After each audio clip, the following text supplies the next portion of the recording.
Hi hello, ಇವತ್ತು ಕಾರ್ಚಿಕಾಯಿ ಪಲ್ಯ ಮಾಡೋಣ. ಅದು ಹೇಗೆ ಮಾಡ್ಕೊಳ್ಳೋದು ಅಂತ ನೋಡೋಣ ಬನ್ನಿ.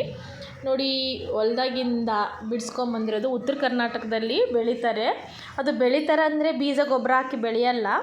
ನೋಡಿ, ಈ ಥರ ತೊಗೊಂಬಂದು ಆ ಕಡೆ ಈ ಕಡೆ ತುಂಬನ್ನ ಬಿಡಿಸ್ಕೋಬೇಕು. ಈ ಥರ ಬಿಡಿಸ್ಕೊಂಡು ನೀಟಾಗಿ ಒಂದು ಬೌಲಿಗೆ ನೀರು ಹಾಕ್ಬಿಟ್ಟು ಚೆನ್ನಾಗಿ ತೊಳಿಬೇಕು. ಯಾಕಂದರೆ ಜಾಸ್ತಿ ಮಣ್ಣಿರುತ್ತೆ. ಮಣ್ಣೆಲ್ಲ ಹೋಗೋವರೆಗೂ ಈ ಥರ ತೊಳೆದು ಒಂದು ಬಟ್ಟೆ ಮೇಲೆ ಹಾಕ್ಕೋಬೇಕು. ಅದೆಲ್ಲ ನೀರೆಲ್ಲ ಹೀರ್ಕೊಂಡ್ಮೇಲೆ ನಾನು ಈಗ ತಾನೇ ರೊಟ್ಟಿ ಮಾಡಿದ್ದೆ. ಅದೇ ಹಂಚಲ್ಲಿ ಇದನ್ನು ಹುರ್ಕೊತಾ ಇದ್ದೀನಿ ಕಾರ್ಚಿಕಾಯಿನ.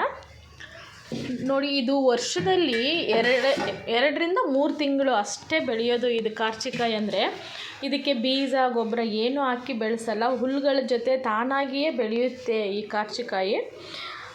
ಈ ಕಡೆ ಸ್ವಲ್ಪ ಕೆಲವು ಜನಕ್ಕೆ ಗೊತ್ತಿಲ್ಲ.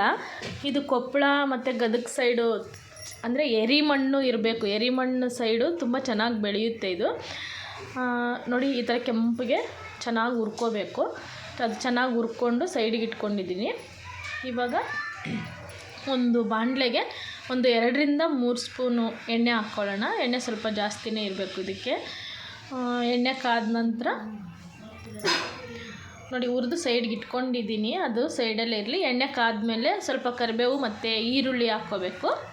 ಈರುಳ್ಳಿ ಹಾಕ್ಕೊಂಡು ಈರುಳ್ಳಿನ ಡೀಪಾಗಿ ಫ್ರೈ ಮಾಡಬಾರ್ದು. ಯಾಕಂದರೆ ಡೀಪ್ ಫ್ರೈ ಅಷ್ಟೊಂದು ಚೆನ್ನಾಗಿರಲ್ಲ ಈ ಪಲ್ಯಕ್ಕೆ. ಅರ್ಧಂಬರ್ಧ ಸ್ವಲ್ಪ ಫ್ರೈ ಮಾಡ್ಕೋಬೇಕು. ನೋಡಿ, ಇಷ್ಟಿದ್ರೆ ಸಾಕು.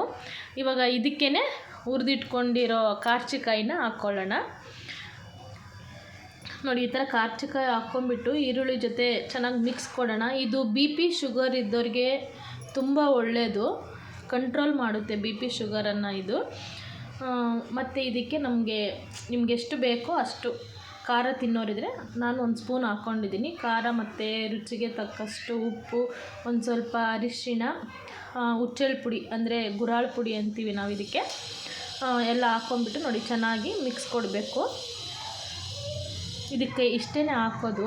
ಆದರೂ ಇದು ಏನು ಸಖತ್ತಾಗಿರುತ್ತೆ. ನೋಡಿ, ಕಡಲೆಕಾಯಿನೂ ಬೇಯಿಸಿದ್ದೀನಿ, ಊರಿಂದ ತಂದಿದ್ರು. ಹಾಗಾಗಿ ಕಾರ್ಚಿಕಾಯಿ ಪಲ್ಯ ಇದು ರೊಟ್ಟಿ ಜೊತೆ ತಿಂದರೆ ಸಖತ್ತಾಗಿರುತ್ತೆ. ನೋಡಿ, ಕಾರ್ಚಿಕಾಯಿ ಪಲ್ಯ ಮತ್ತು ರೊಟ್ಟಿ ರೆಡಿಯಾಗಿದೆ. ಇನ್ನು ನೀವು ಈ ವಿಡಿಯೋ ನೋಡಿ ಇಷ್ಟ ಆದರೆ ಲೈಕ್ ಮಾಡಿ, ಶೇರ್ ಮಾಡಿ, ಸಬ್ಸ್ಕ್ರೈಬ್ ಮಾಡಿ, ಫ್ಯಾಮಿಲಿ ಫ್ರೆಂಡ್ಸ್ ಎಲ್ಲರಿಗೂ ಹೇಳಿ. ನೋಡಿ, ಈಗ ನಾನೇ ಟೇಸ್ಟ್ ಮಾಡ್ತಾಯಿದ್ದೀನಿ ಹೇಗಿತ್ತು ಅಂತ. ನೋಡಿರಿ, ಈ ಥರ ಇಷ್ಟು ಕಾರ್ಚಿಕಾಯಿ ಪಲ್ಯ ಹಚ್ಕೊಂಡು ತಿಂತಾಯಿದ್ರೆ ಅದ್ರ ಮಜನೇ ಬೇರೆ ಫ್ರೆಂಡ್ಸ್. ಸಖತ್ತಾಗಿರುತ್ತೆ. ನೀವು ಟ್ರೈ ಮಾಡಿ. Thank you.